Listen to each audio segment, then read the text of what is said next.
Bonjour, ce webinaire est organisé par Think Different et ScoreFact qui sont partenaires dans les projets d'amélioration de la performance commerciale des éditeurs de logiciels. Nous allons parler aujourd'hui de la relation qui lie les consultants et les intégrateurs système avec les éditeurs. Et pour parler de ce sujet, nous traiterons des partenariats, de leur gouvernance et de leurs valeurs. Alors avant de commencer, un mot sur Think Different. Think Different est un cabinet de conseil en organisation et en stratégie qui aide les entreprises à tirer parti de l'émergence d'une nouvelle forme d'économie qu'on appelle l'économie de l'expérience. L'économie de l'expérience n'est pas le sujet de ce webinaire. Pour ceux qui sont intéressés, vous trouverez beaucoup d'informations sur notre site web. Cependant, l'émergence de l'économie de l'expérience est quand même ce qui encapsule les projets sur lesquels nous travaillons. Et nous travaillons sur deux natures de projets. Nous travaillons avec des éditeurs sur la vente de valeur de leurs solutions et nous travaillons avec des utilisateurs sur la réalisation de la valeur de leur programme de transformation. Alors, j'ai exhibé en rouge le carré qui concerne les éditeurs, qui est l'audience de ce webinaire. Dans les sujets de stratégie et de go-to-market, nous travaillons sur des propositions de valeur et les go-to-market qui y sont associés, qui incluent segmentation de marché, segmentation de clients, nature des ressources et des compétences à mettre en œuvre pour vendre ces propositions de valeur, organisation des forces de vente, donc organisation étendue, sales, pre-sales, services, partenaires, et beaucoup sur les partenariats et les services, puisque la vente d'aujourd'hui, la vente de valeur, ne peut plus être faite toute seule. Les partenariats et les services sont fondamentaux dans ces travaux, et c'est bien le sujet de ce webinaire aujourd'hui. Alors aujourd'hui, nous allons parler de 6 sujets. D'abord, nous allons commencer par pourquoi les consultants et les intégrateurs. Ensuite, en fonction des business models de chacun de ces acteurs, nous traiterons des types de partenariats à envisager, pour ensuite discuter de la gouvernance et de l'organisation de ces partenariats, aussi bien du côté de l'éditeur que du côté du partenaire. Nous traiterons aussi des bénéfices de ces partenariats, et vous verrez qu'ils sont nombreux et importants. Et puis enfin, nous adresserons des points de vigilance qu'il ne faut pas oublier pour que ces partenariats soient correctement gérés et qu'ils soient un succès.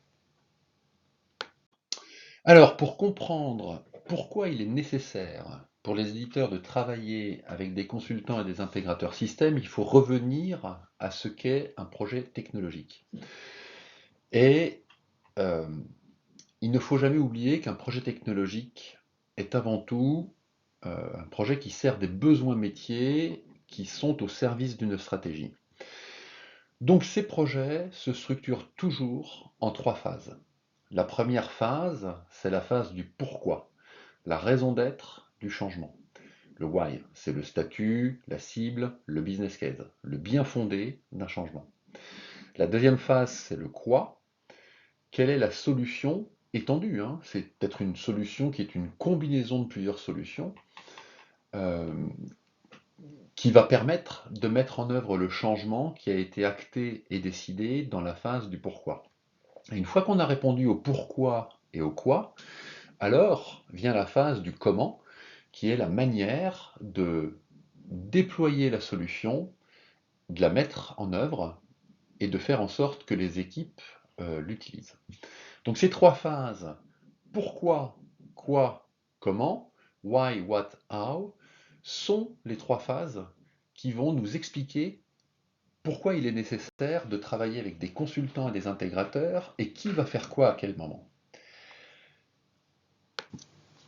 C'est ce que je montre, c'est ce que nous montrons sur ce tableau. On voit qu'il y a différents acteurs de différentes natures qui interviennent durant les différentes phases et qui interviennent différemment durant ces phases de programme technologique. Durant la phase du pourquoi, qui est la phase de stratégie, de compréhension de la vision, d'établissement de l'état des lieux, de la définition de la cible, du plan qui va nous permettre de bouger de l'existant vers la cible et du bien fondé économique. Durant cette phase de stratégie, généralement, on rencontre deux types d'acteurs, hormis évidemment le client. Ce sont des consultants et des vendeurs. Alors sur ce tableau, les consultants, je les représente par un C dans un carré rouge, les vendeurs par un V dans un carré blanc et les intégrateurs par un I dans un carré gris. Dans cette phase de pourquoi, de stratégie, en général, les consultants accompagnent les clients pour construire l'équation économique, le schéma directeur de la transformation, et les vendeurs aussi interviennent parce qu'ils vont pouvoir influencer, évangéliser et éduquer les clients et aussi les consultants d'ailleurs sur le futur et sur ce que leurs solutions vont pouvoir faire aujourd'hui et demain. Donc ça, c'est une première raison pour laquelle des relations entre les consultants et les vendeurs doivent être établies pour optimiser les travaux qui sont faits dans la phase de stratégie.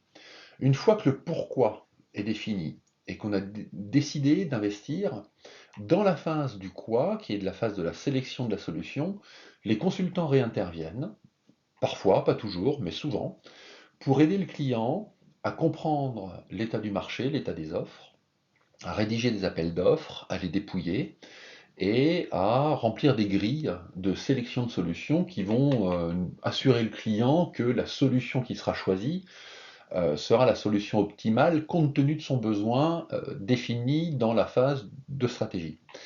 Durant cette phase de sélection de solutions, le quoi, en général, les consultants, les intégrateurs et les vendeurs se rencontrent et travaillent ensemble.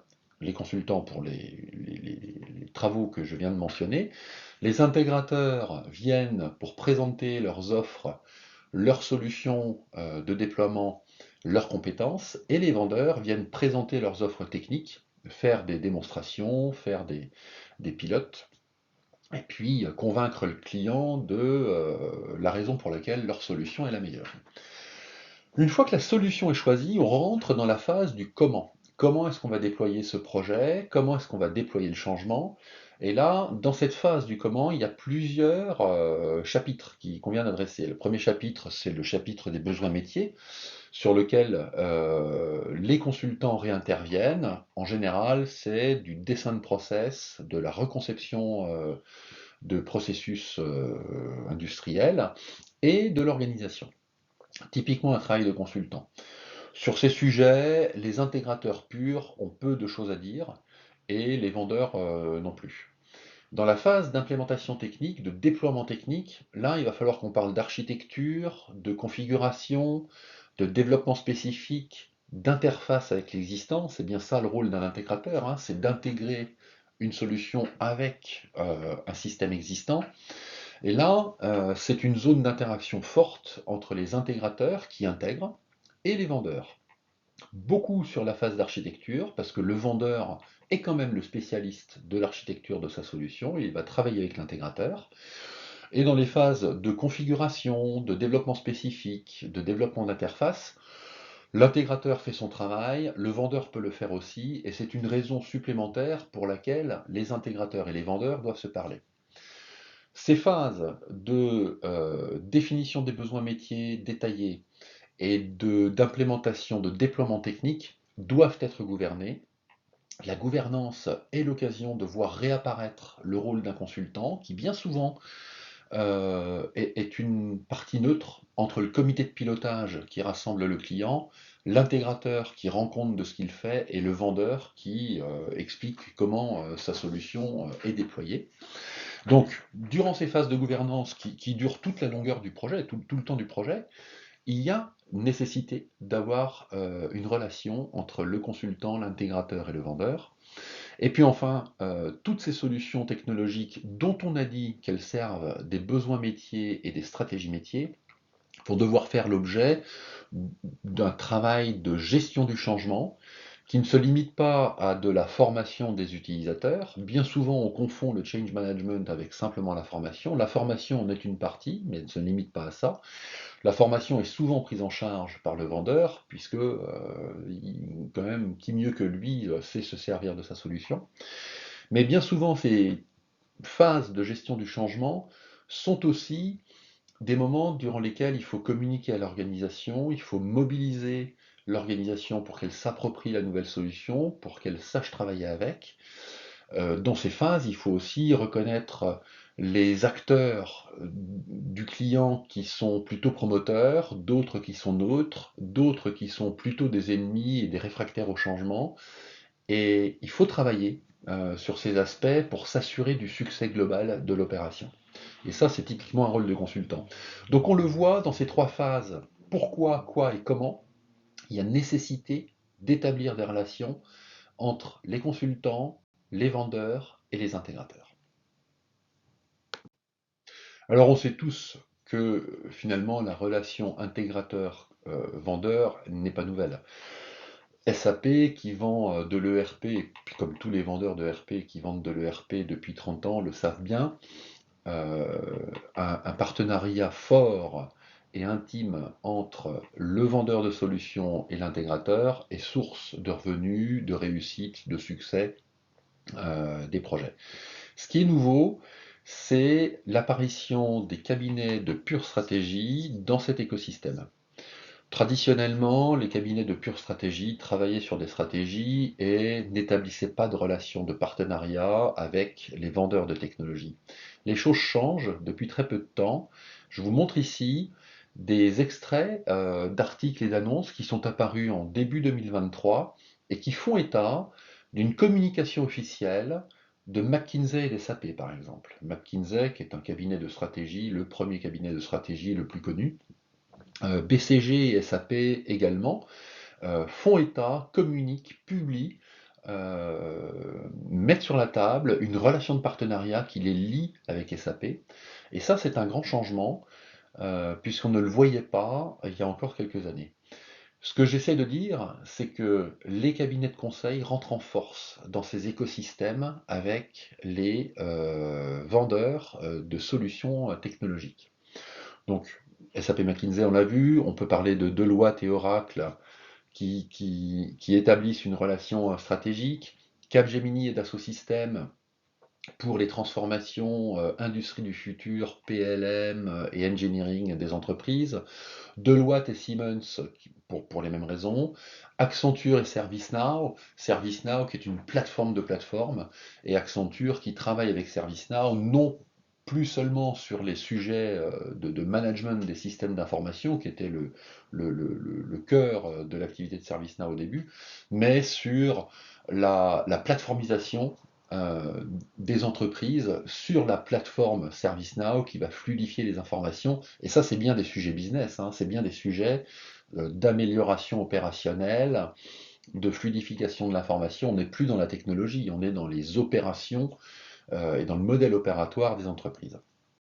Donc, on voit arriver en force ces cabinets de conseil dans l'écosystème des vendeurs de technologie.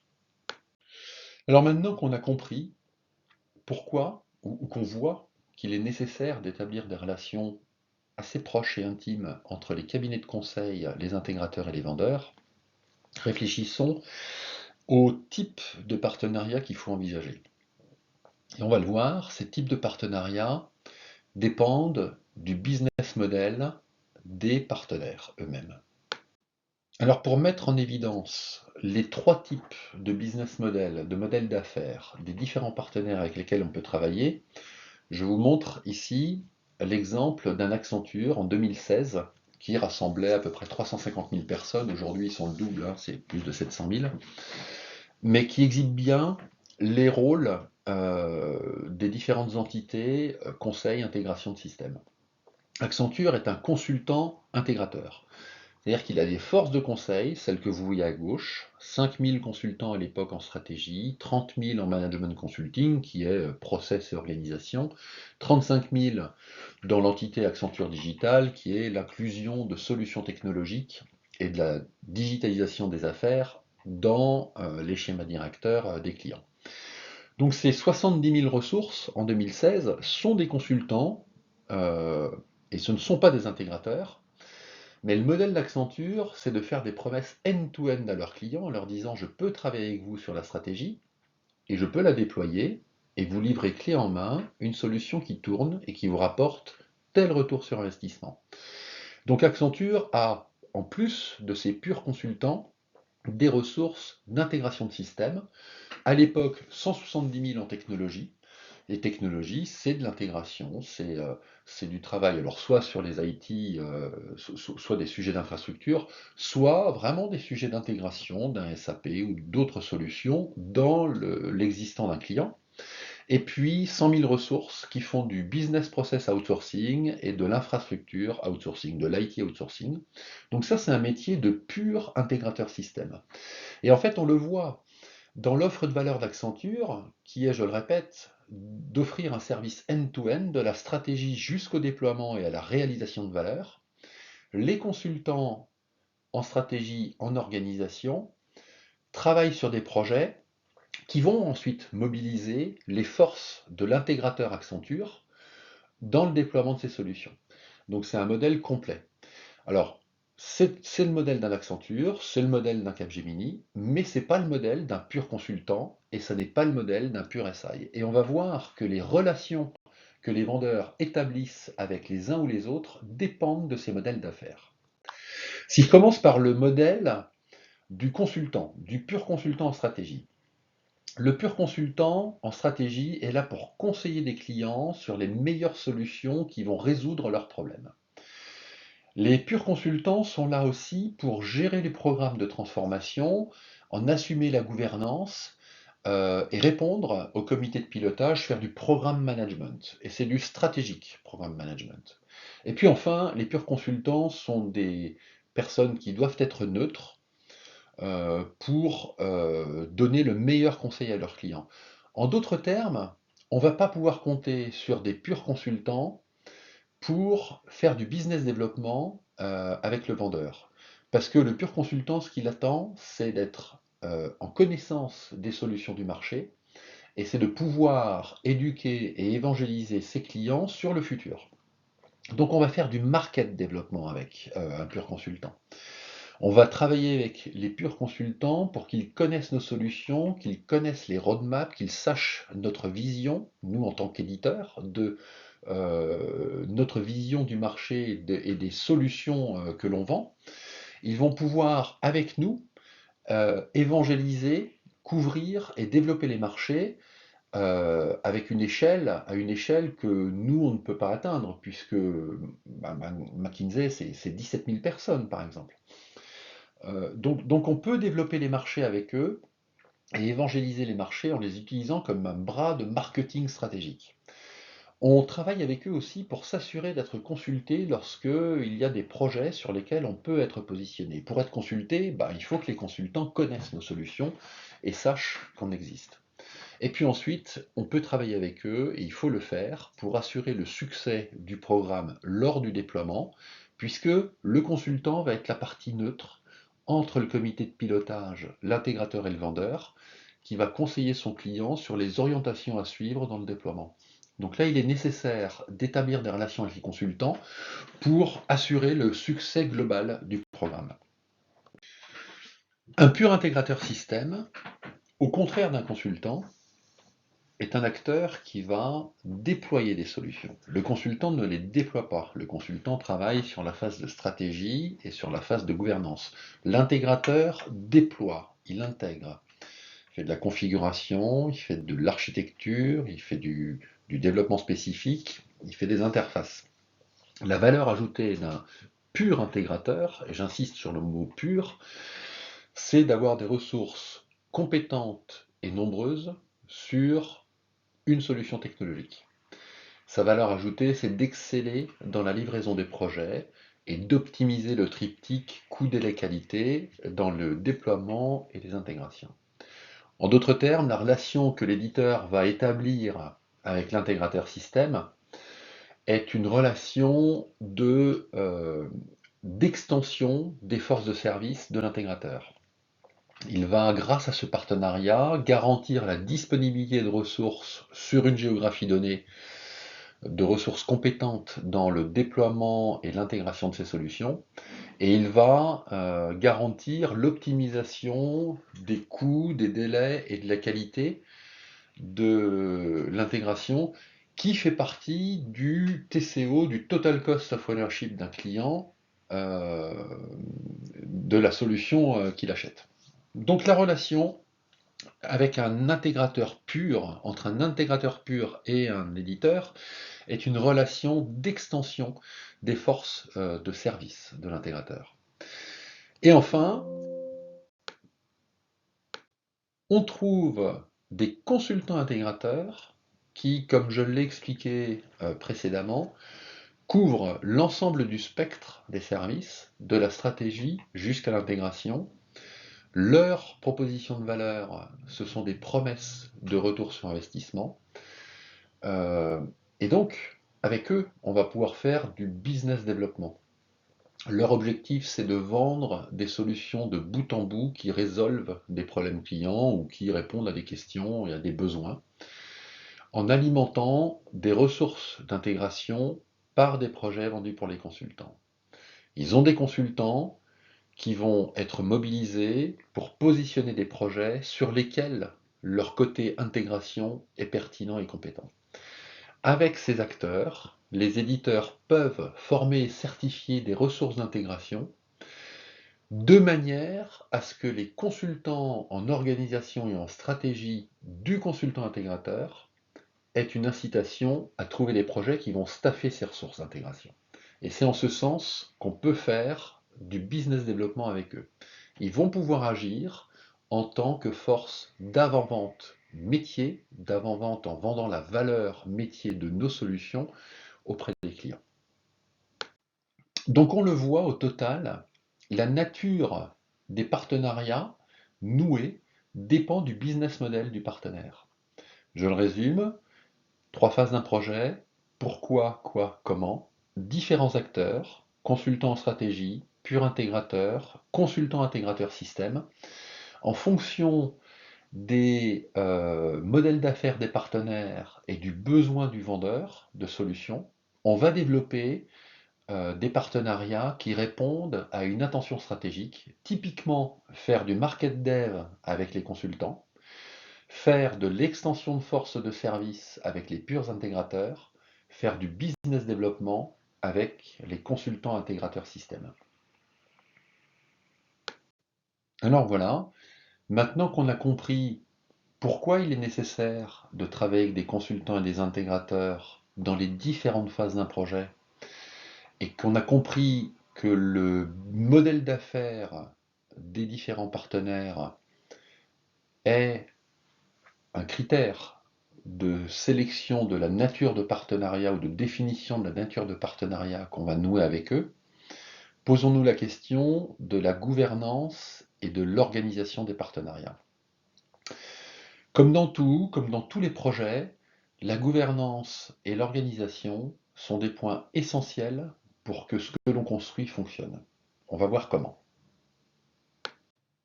Alors, comme dans tout sujet de gouvernance, la gouvernance est faite de 3 étages. Un étage stratégique, un étage opérationnel, et puis ensuite un étage de processus qui vont alimenter le côté opérationnel qui doit servir une stratégie. Donc on commence toujours par la stratégie et le business model des uns et des autres. Avec chacun des partenaires, en fonction de leur business model et du nôtre, on va s'accorder sur ce qu'on va faire ensemble et sur ce qu'on ne va pas faire ensemble. C'est la phase de stratégie et d'alignement des business models. C'est là qu'on va pouvoir voir la motivation du partenaire à travailler avec nous. Et puis, une fois qu'on a validé cette motivation, eh ben on est clair sur les objectifs et c'est alors qu'on peut commencer à parler d'un effort de planning business à faire ensemble. Et c'est un effort conjoint. Il faut que, compte tenu de la stratégie et des raisons pour lesquelles on devient partenaire, on décline ça en un plan opératoire typiquement pluriannuel qui précise ce qu'on va faire et ce qu'on va en attendre.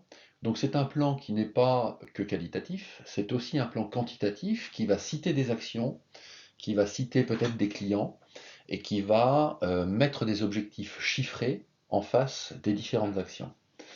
Ce plan-là, C'est le plan à partir duquel les processus de mesure qui sont fondamentaux pour valider la santé de notre partenariat et les processus de décision et l'organisation vont être mobilisés pour servir ce plan. Il nous faut des process de mesure pour mesurer que ce qu'on a prévu de faire, on le fait bien, et pour mesurer les résultats effectifs de ce que l'on avait prévu.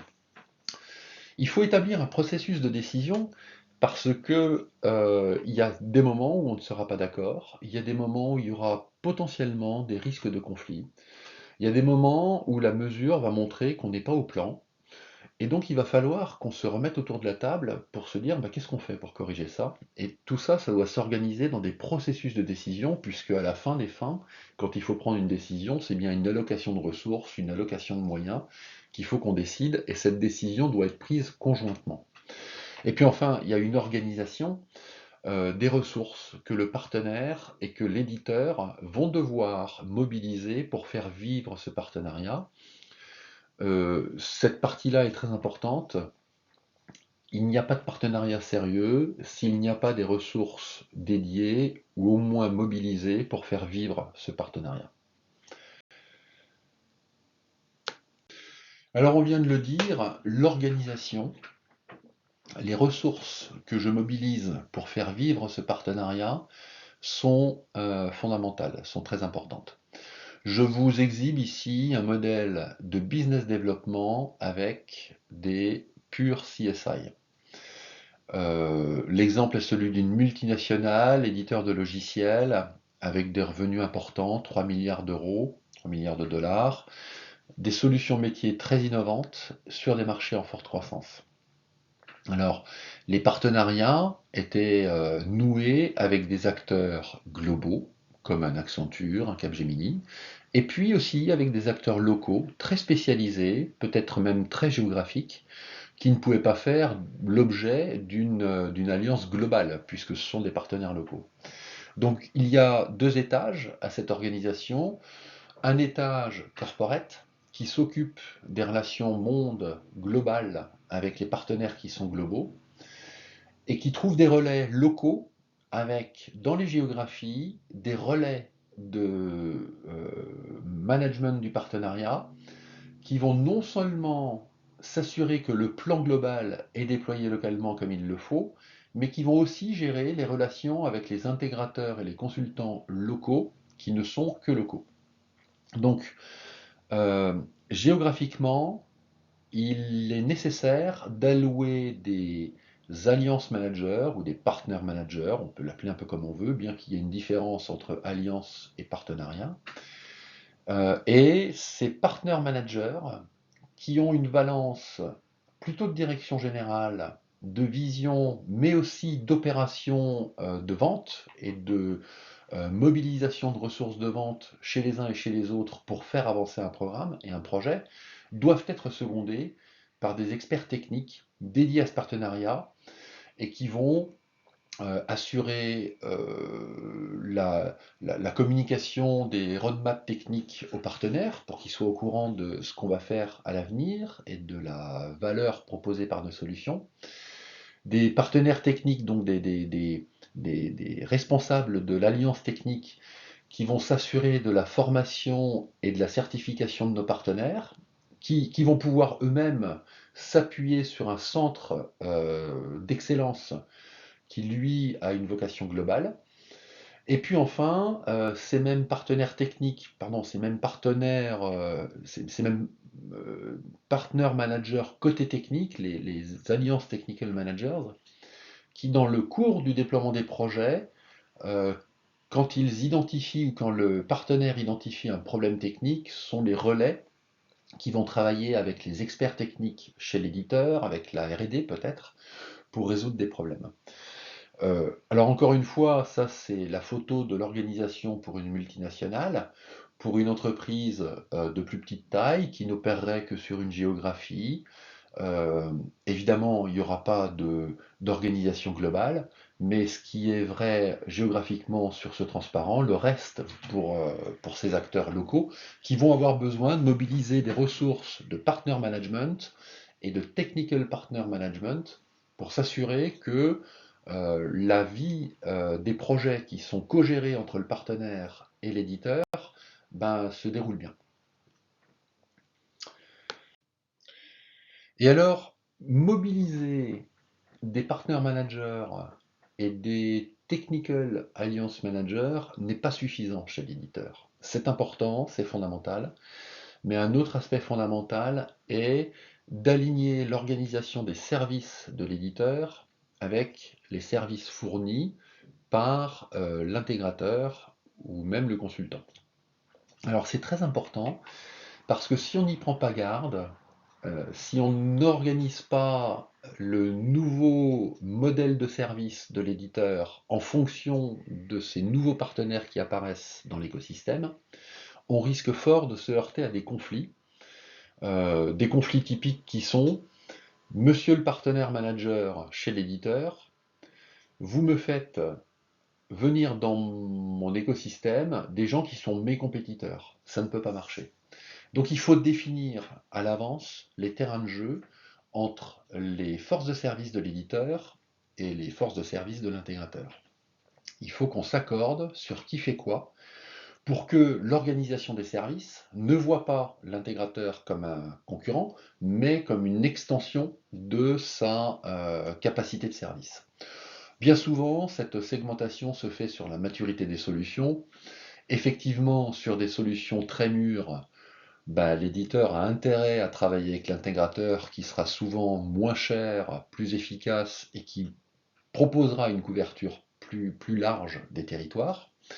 Sur des solutions beaucoup moins mûres, très innovantes, l'intégrateur a quand même moins de valeur ajoutée puisque les solutions sont très, très nouvelles. Et là, les services de l'éditeur ont un rôle à jouer qui consiste à déployer ces nouvelles solutions que peu de gens connaissent. Et c'est le rôle de l'éditeur, des services de l'éditeur que d'intégrer et de déployer ces nouvelles solutions.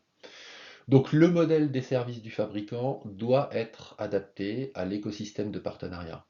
C'est pour ça que mettre en œuvre des partenariats avec des consultants et intégrateurs système, euh, c'est un sujet stratégique d'organisation des forces de vente et d'organisation de toute l'activité commerciale et delivery de l'éditeur.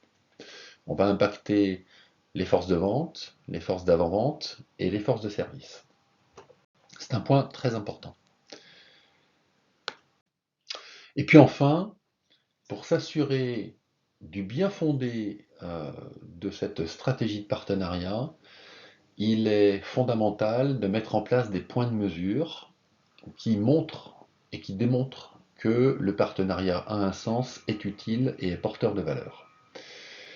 Avant de rentrer dans le détail des premiers indicateurs de performance, des plus standards, je précise une chose qui est très importante, c'est le carré en rouge. Les succès doivent impérativement être validés par l'organisation commerciale de l'éditeur.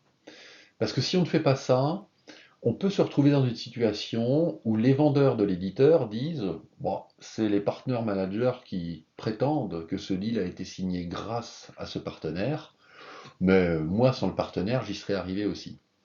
Donc il est important, très tôt dans le développement des deals, et puis après leur clôture, de s'assurer que le vendeur voit la valeur ajoutée du partenaire et qu'il certifie et qu'il valide que le deal qui a été signé a été signé aussi en partie grâce à ce partenariat. Parce qu'une fois que les vendeurs sont convaincus et porteurs de ce message, la diffusion de ce business model d'établissement de partenariat au sein de l'entreprise est bien plus facile puisqu'on a des relais de communication qui prouvent la valeur de ce partenariat. Alors, donc c'est un sujet assez politique. Est-ce qu'on y croit, est-ce qu'on n'y croit pas? Et c'est pour ça qu'il faut travailler avec les vendeurs pour que eux y croient et diffusent le message dans l'entreprise.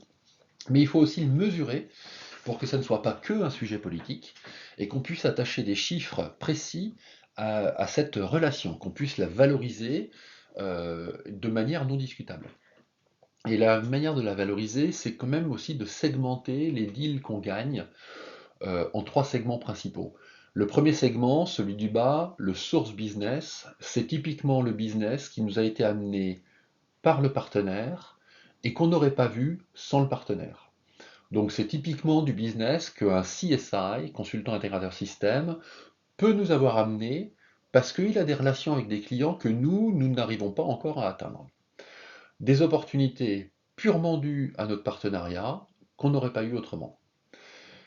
Le deuxième segment de mesure, c'est le mesure du joint business, qui lui euh, fait état, rend compte de la relation qu'on a établie sur un compte particulier. Dans le plan global du partenariat, on a défini des comptes sur lesquels on allait travailler ensemble. Ces comptes sont des comptes joints. C'est une collaboration entre le consultant intégrateur système et l'éditeur qui consiste à répartir les rôles, les tâches, pour adresser ce client et pour le convaincre de lancer un programme de transformation. Donc là, c'est des deals, quand ils se signent, qui ont été gagnés et remportés grâce à la collaboration entre les deux. Ça, c'est aussi important de le faire reconnaître. Et c'est distinct du business qui est rapporté purement, le source business qui est rapporté purement par le partenaire. Et puis enfin, il y a un business impacted, qui est plus opportuniste, qui pour le coup est des deals qui sont trouvés et gagnés par l'éditeur, qui ont besoin, pour être gagnés, de pouvoir trouver un intégrateur qui saura déployer la solution, parce que sinon le client il n'achètera pas, mais que ce soit un intégrateur ou l'autre, finalement, c'est l'éditeur qui a les clés du camion et qui décide qui va faire. Donc là, c'est du business impacté, qu'on gagne parce qu'on a un intégrateur qui peut déployer, mais que ce soit l'un ou l'autre, c'est à peu près équivalent. C'est très important de mesurer la valeur et de pouvoir la segmenter selon ces axes, parce que ces trois axes doivent être représentés dans le business plan du partenariat, un business plan pluriannuel, pour qu'on soit bien capable d'abord de prévoir ce qui va se passer, les proportions relatives du sourced, du joint et de l'impacted dans les revenus qui sont générés par le partenariat. Les évolutions relatives sont très importantes, ça donne du sens au partenariat, et en général, on observe que le source business est très faible au début et est de plus en plus important, et qu'il évolue en fonction de l'intimité de la relation et de la formation et de la certification des ressources du partenariat. Et puis l'ensemble de ces trois mesures permet aussi de valoriser le partenariat à terme, et puis d'expliquer aussi si aujourd'hui, vu ce qu'on voit, vu ce qu'on signe, on est dans le plan ou en dehors des clous. Et donc ça nous permet aussi d'alimenter les organes de gouvernance de la gestion du partenariat. Donc la mesure fondamentale, parce que c'est celle qui va prouver le modèle. Alors justement, on parle de mesure. Parlons maintenant des bénéfices des partenariats avec les consultants et les intégrateurs système. Alors les bénéfices sont importants, hein, ils sont très importants. Selon les cas, on peut s'attendre à des contributions de l'ordre de 30 à 60% des ventes. Le cas typique, le cas d'école, c'est SAP avec les CSI. SAP communique ouvertement qu'environ 60% de ses affaires sont dues à la relation qu'il a établie avec son écosystème de partenaires consultants intégrateurs système. 60% du business. Et par expérience, je vous le montre ici sur les deux graphes, enfin, les deux courbes que je vous montre dans le graphe, qui est la contribution des consultants intégrateurs système aux ventes directes, parce qu'on ne parle pas de vente indirecte avec des value-added resellers, qui est encore un autre sujet dont on pourra parler dans un autre webinaire. La contribution de ces ventes, par expérience, sur deux natures de solutions, soit des solutions métiers complexes sur des marchés en croissance, la courbe rouge, ou des solutions techniques assez mûres sur des marchés qui sont en croissance moyenne. La mise en place de ces partenariats montre qu'on peut doubler cette contribution en 4 à 5 ans. On est passé sur les solutions métiers complexes d'une contribution de l'ordre de 15% à plus de 40%, donc là c'est encore plus que doublé, et sur des solutions techniques mûres sur un marché en faible croissance, on est passé de 8 à un peu plus de 15%, donc un peu plus que doublé. Et donc, ces partenariats marchent, mais pour qu'ils marchent et qu'ils délivrent cette valeur, il faut qu'ils soient structurés, organisés et gouvernés. Mais la valeur, elle est certaine. Enfin, quelques points de vigilance qui, pour la plupart d'entre eux, vont reprendre des éléments que j'ai cités précédemment. Quelques points de vigilance, donc. Du point de vue de l'éditeur. Du point de vue de l'éditeur, il va falloir prévenir les conflits entre partenaires. Effectivement, une fois que vous nouez des partenariats avec plusieurs partenaires qui sont compétiteurs les uns avec les autres, il va falloir définir les terrains de jeu pour que cette relation ne soit pas source de conflit entre vous et vos partenaires. Donc il faut coordonner les partenariats. Cette définition de terrain de jeu se fait typiquement en distinguant les propositions de valeur portées par les uns et par les autres, en distinguant les solutions et les géographies sur lesquelles les uns et les autres vont agir. Et c'est le rôle de l'éditeur que de planifier et de définir avec qui on va travailler, sur quelle offre, pour quelle proposition de valeur et sur quelle géographie. Donc ça, c'est du planning. J'ai insisté sur le point, je recommence, il faut prévenir les conflits avec les services de l'éditeur en organisant les services de l'éditeur de manière à ce que les services de l'éditeur ne voient pas les intégrateurs comme des concurrents. On adapte les stratégies de service, la maturité des solutions est généralement un point fondamental de cette matrice de rôle et responsabilité entre l'éditeur et l'intégrateur. Un point très important, c'est de recruter les bons profils pour le rôle de partner manager. On l'a vu, le rôle de partner manager est un rôle qui est à la fois stratégique, il est auprès du partenaire porteur de la vision et des aspects marketing de la relation. Il est la personne qui va gérer cette relation dans le temps, qui va en assurer la gouvernance. Donc il faut quelqu'un qui ait une valence de direction générale, qui ait une vision du partenariat en tête, qui ait une stratégie de partenariat en tête et qui soit capable d'en parler et de resituer ce qu'on fait dans le court terme dans un plan de long terme. Mais en même temps, la même personne doit être quelqu'un qui a une valence très opérationnelle. C'est cette personne qui va faire en sorte que les deals avancent sur le terrain. Donc c'est cette personne qui comprend les contraintes des uns et des autres. Et les contraintes sont souvent très différentes, hein. La culture d'un éditeur est très différente de la culture d'un intégrateur et d'un consultant. Donc c'est quelqu'un qui comprend les deux parties. C'est quelqu'un qui est capable de mobiliser chez l'éditeur les bonnes ressources sur un sujet particulier. Et c'est aussi quelqu'un qui est capable de faire mobiliser chez l'intégrateur les bonnes ressources sur le même sujet. Donc c'est quelqu'un qui va coordonner les équipes et les faire travailler ensemble. Ça n'est pas quelqu'un avec un bon carnet d'adresses qui fait des copier-coller de slides et qui ne fait que de la mise en relation. C'est quelqu'un qui doit porter le business, qui doit avoir le business plan en tête sans arrêt, et qui doit être capable de repositionner tout ce qu'on fait dans le cadre du déploiement de ces partenariats. Et ça, c'est très important et c'est compliqué à trouver. C'est compliqué à trouver parce que trouver quelqu'un qui a une valence stratégique et opérationnelle à la fois, c'est pas très facile. Un autre point de vigilance important, c'est que pour les éditeurs qui veulent bouger d'une vente de produits vers une vente de solutions, qui va réclamer de travailler avec des partenaires, bah, il s'agit en fait d'un changement culturel. Il faut changer notre approche d'une vente de technologie basée sur la performance technique et le prix vers une vente axée sur la valeur métier du client, la valeur ajoutée et les propositions de valeur que cette offre peut réaliser chez le client. Pardon de l'hésitation.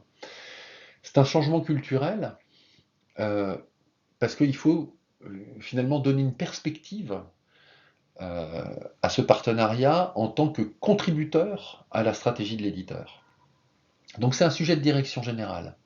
Il faut donner une vision, mais en même temps, il faut démontrer très vite les succès, parce que sinon, la vision ne restera qu'une vision, les gens la comprendront, mais c'est pas pour autant qu'ils seront convaincus. Ils seront d'autant plus convaincus qu'ils verront sur le terrain les résultats de ce partenariat. Et c'est alors qu'ils vont pouvoir reconnecter la vision avec l'exécution sur le terrain. Donc, ce qui est important, c'est de donner une vision à ce partenariat, mais c'est de trouver très très vite des premiers succès pour amorcer la pompe, pour ancrer dans le réel le bénéfice de ce partenariat, et pour enfin trouver en interne des relais qui vont vouloir jouer le jeu et travailler avec nous. Un point de vigilance, c'est toujours de mesurer la performance et de la faire valider par les vendeurs. Donc mesurer la performance pour vérifier la réalisation du business plan, valoriser la relation, mobiliser les ressources, mais faire valider les résultats pour que ça ne soit pas que le point de vue du partner manager ou du responsable de partenariat, mais que ça soit un point de vue qui est partagé par les ventes et pour que les ventes, petit à petit, commencent à reconnaître la valeur du partenariat et la diffusent eux-mêmes au sein de l'entreprise. Mesurer la performance et faire valider les ventes, ça permet d'éviter la politique. Et on sait bien que la politique, c'est un risque qui est inhérent au temps long, parce que les partenariats réclament de gérer le temps long. C'est très long de monter des partenariats, parce que d'abord, il faut identifier les partenaires, les mobiliser, définir les partenariats, signer les partenariats, trouver les premières affaires. Ça prend au moins facilement 1 an. Il faut donc planifier sur 3 ans les résultats qui sont attendus de ces partenariats et reporter régulièrement les progrès. Et c'est très important de les reporter régulièrement parce que sinon, l'entreprise, l'éditeur, va peut-être tomber dans le piège de se dire, bah voilà encore une promesse à 3 ans, mais je vois rien de concret aujourd'hui.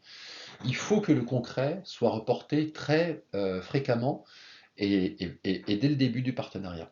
Donc il faut communiquer les succès, toujours recommuniquer le sens et la vision du partenariat et repositionner ces succès au sein de cette vision. Donc ces points sont vraiment des points de vigilance, hein. Éviter les conflits avec les partenaires, aligner les services de l'éditeur, trouver les bons profils, qui sont un peu des moutons à 5 pattes, ce sont des rôles compliqués à tenir.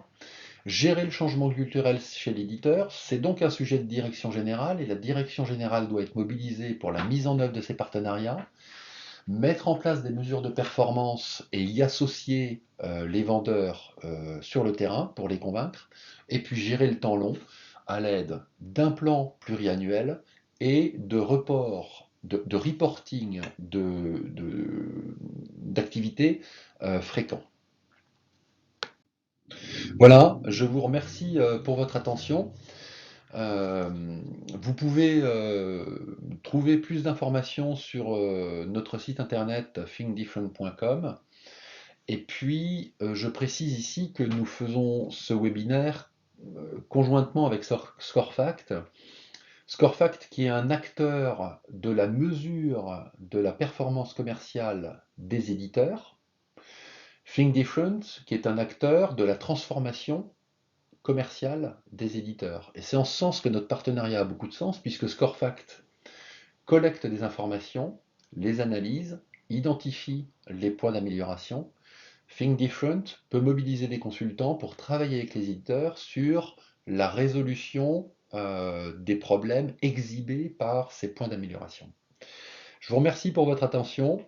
J'espère que vous avez trouvé cet exposé intéressant. Et évidemment, n'hésitez pas à nous contacter pour plus d'informations, ce sera avec plaisir. Merci et au revoir.